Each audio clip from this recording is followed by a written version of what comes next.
Yeah.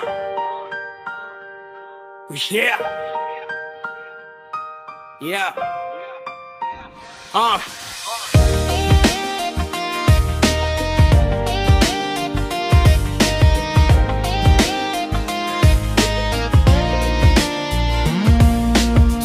Ng gabi, di ko inaasahan. Isang like mo lang puso ko'y ginising biglaan. Profile pic mo parang bituin sa kalawakan. Di ko alam bakit sa'yo ako nahulog ng tuluyan. Chat na simple lang, tapos emoji ng ngiti. Ngayon bawat nati, puso ko'y bumabati. Walang video call na di ako ngumingiti. Para kang kanta replay sa isip, paulit-ulit lagi. Facebook lang dapat pero to naging real. Bawat message mo parang love na may seal.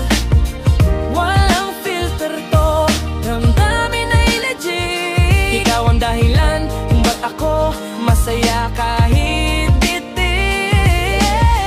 Facebook lang dapat pero to naging real. Parang fari tayo nasa feed, nag-unfold surreal. Di man kita mahawakan pero ramdam kong totoo. Yung babaeng nagpapasaya kay Lindon, ikaw to.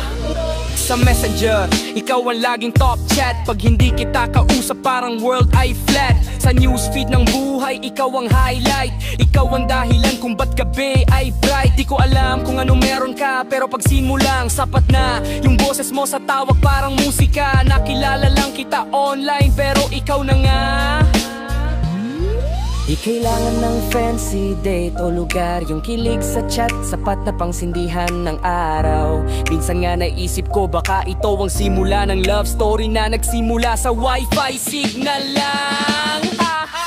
Facebook lang dapat pero to naging real. Bawat message mo parang love na may seal. Walang filter to, damdamin ay legit. Ikaw ang dahilan kung ba't ako masaya kahit bitin. Facebook lang dapat pero to naging real. Parang fari tayo nasa feed, nag-unfold surreal. Di man kita mahawakan pero ramdam kong totoo. Yung babaeng nagpapasaya kay Lindon, ikaw to. So kung mabasa mo to, sana'y maintindihan na sa mundo ng pixels, ikaw ang laman. Di ko man masabi sa harap ng madla, pero sa puso ni Lindon,